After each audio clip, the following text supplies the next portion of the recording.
Oh, I think there's way too much sunlight. Okay, I need to shut the blinds.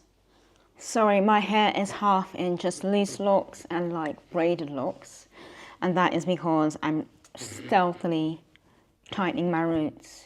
I don't know if anyone understands what that actually means, but I'm just doing my hair. And that's why I'm a bit all over the place at the moment. So I was going to talk today about how I build my fantasy worlds. I have developed a bit of a sore throat. So how to build a fantasy world in just a few easy steps, okay? Have you ever read a book and wondered how the author created such a rich, vivid, fantasy-like world? When I wrote Heathens is my first series, so this is Heathens, that is going to be in a fantasy setting, but that's going to be in a fantasy setting that's going to include a lot of world building. When I compare Heathens to The Dwellers series is pretty much low fantasy because it takes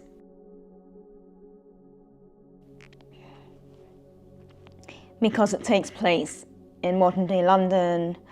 So although you have the Dwellers going from their world in Victorian London, they end up in modern day London, so they do spend a lot of time in modern day London. So this is considered more of a low fantasy. However, Heathens is more, I would say, high fantasy because there's a lot of magical systems in it, a lot of world building, and a lot of immersion, okay? So when I wrote Heathens, I wrote it with the idea that there was going to be a full world that would be completely separated from our world. World building in any context is important because you need to have the readers be completely immersed in your story. It makes it more believable.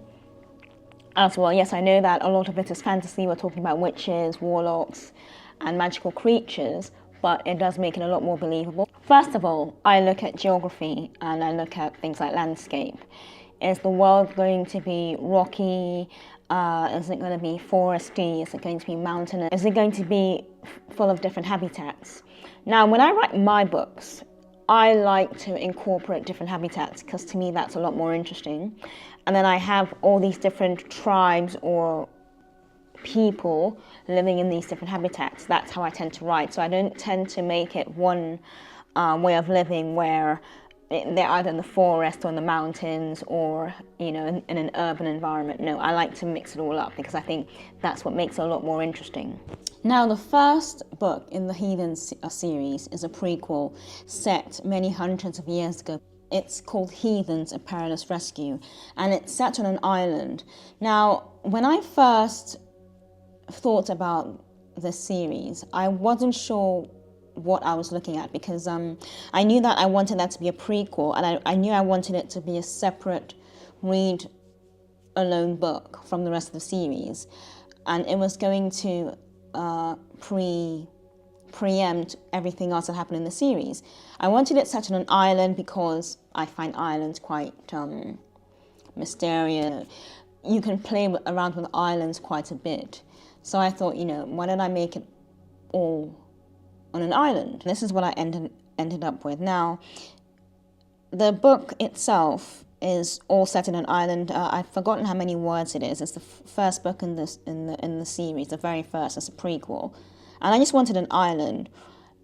And the whole point of this island is it's supposed to be called Jericho Island. And Jericho Island is supposed to be abandoned. But even though it's abandoned, in the very first scene, you get these witches and warlocks on a rescue mission. So they're there to do something, but it's supposed to be an abandoned island. So that allowed me to play around with the idea of it being mysterious, the idea of, something deeper and darker lurking within. Now, when I actually got the image done, this wasn't how I envisioned Jericho Island to look like. This was more of what I imagined, but obviously this is actually just an image of the island, and this is actually a map, supposed to be some sort of a map, but as you can see the map is a lot more elaborate and it has lots of waterways, but in reality Jericho Island is supposed to be just one huge massive island, very dark and gloomy in the background, and just surrounded by water. So there isn't supposed to be a waterfall, there isn't supposed to be any fire. It's supposed to be completely dead and completely silent. But is it? And that's the whole point of the first book. When you want to start writing, think about what you're going to write. Where is it going to take place? The geography will determine the language you use. It will determine what they're wearing, the clothing, possibly the color of their skin. So many things will be determined by the geography. I've not always started with maps or anything of that sort. I'm not that map oriented. I just go by what I see in my head. A street, a quiet cobbled street, a tiny cottage, someone living in a forest in an exotic part of the world. That's what I tend to start with. But I rarely ever use maps. And a lot of readers have asked me if I use maps or do I have a map of my world. And I'm starting to realize that the deeper I go into the fantasy writing, the more I'm going to need maps, especially for the reader experience, because for a lot of them, they like the idea of maps. And especially for a series as elaborate as Heathens is going to be. The next thing I like to talk about is culture. One thing I found is that I find culture very easy to write. I've always been able to incorporate culture and different ways of life and different rituals into my books without thinking too much about it. And I think that's because I grew up in Nigeria. Nigeria is very, very culturally diverse, and it's extremely superstitious, and beneath the veil of organized religion, there is the traditional religion as well. It's everywhere. So culture brings your world to life. What do the people eat? What do they wear? What are their rituals? What do they have to do? What are their beliefs? What are their fears? How do they celebrate something? How do they celebrate a win? If they were to conquer their enemies, how will they celebrate that? All this is extremely crucial, because if you want to build an elaborate world that's very immersive, you need to have a culture. These people need to have a culture. They have to have a way of dressing. They have to have a way, how do they communicate with each other when there is danger nearby? All these things are really, really crucial. And I think that just gives more cultural depth to the story, because you as a reader are being brought in to their world, and you feel like you're sitting there with them. And when they're in danger, you know why. And when they do certain things, you know why they're doing certain things, or they're responding the way that they are. And it's really, really important. When I talk about cultures, there is a particular witching subset in Heathens. They're called Kalahari witches. When I've got the image of them in my head, there were witches living in the Kalahari desert. Now, everything about their geography and that location helped me determine their culture, because I put them down as they're always dressed in robes of beige, very beigey robes. They always had face coverings a lot of the time to protect them from the sand and the heat. And they had very long, thick locks, okay? When I wrote about another subset of witches based more in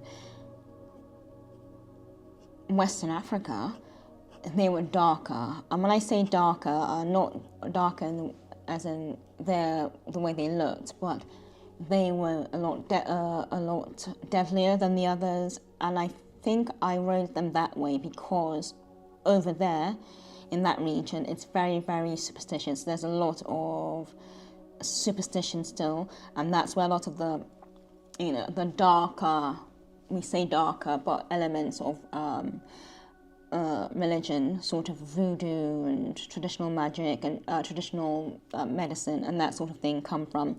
And even in Nigeria till today, we still have the concept of the babalawo, and the babalawo is a medicinal man. He's a healer. Well, he's a medicine man, but they're very, very dark undertones to him. Okay, so all these different locations help me build the cultures around these witches. Now, I do have witches in the cold lands as well, and they have very different ways of doing things compared to the witches from the old world.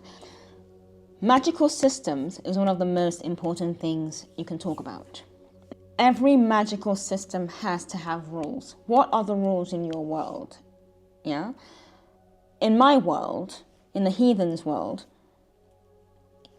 just because you become a witch, like just because you're born a witch, doesn't mean you have all your powers immediately.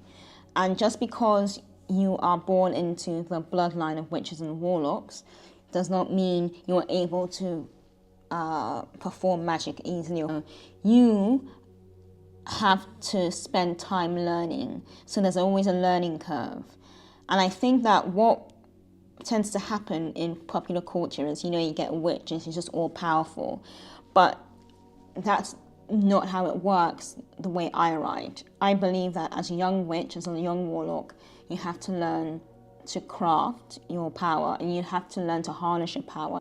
Now, a big thing in Heathens at the moment is that a lot of the heathens, so this is Ayan in book one, that's a character called Ayan, and she doesn't realise she's a witch until she's found running for her life after she's been subject to an unfortunate event.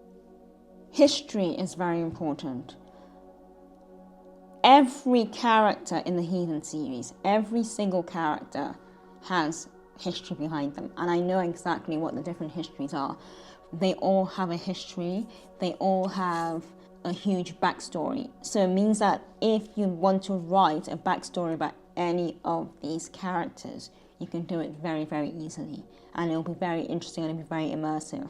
I would also like to add, when I wrote these characters, I didn't write them with an intention to write a backstory. I just put the character in the story, and then gradually, as the story moves along, you hear more about them.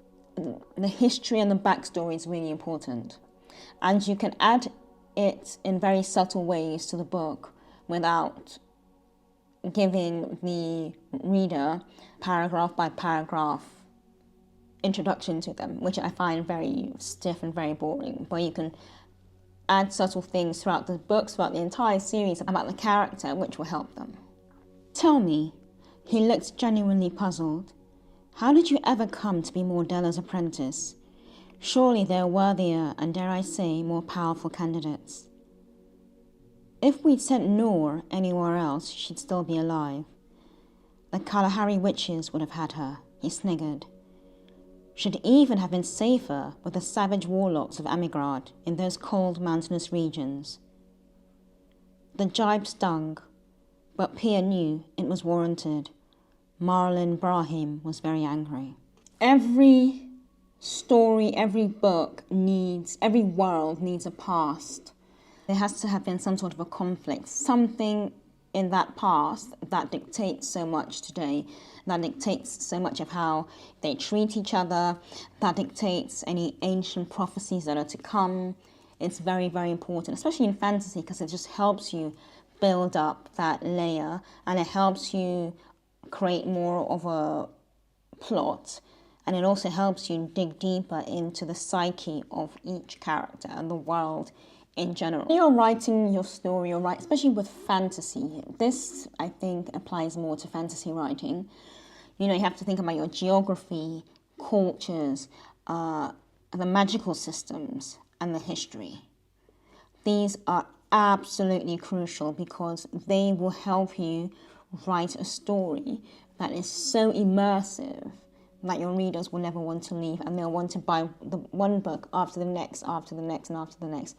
I mean, this can also be applied to possibly other genres, but because of the magical systems, I can only say fantasy, or else it sounds a bit silly. So I would say try and incorporate those ideas into your writing, if you are writing, and it will serve you rather well. Okay, so that's the end of the video now. I'm going to go for a nice forest hike. If you have any comments, please leave them below. Don't forget to like the video and subscribe. I hope you all have a lovely day, and happy writing. Bye.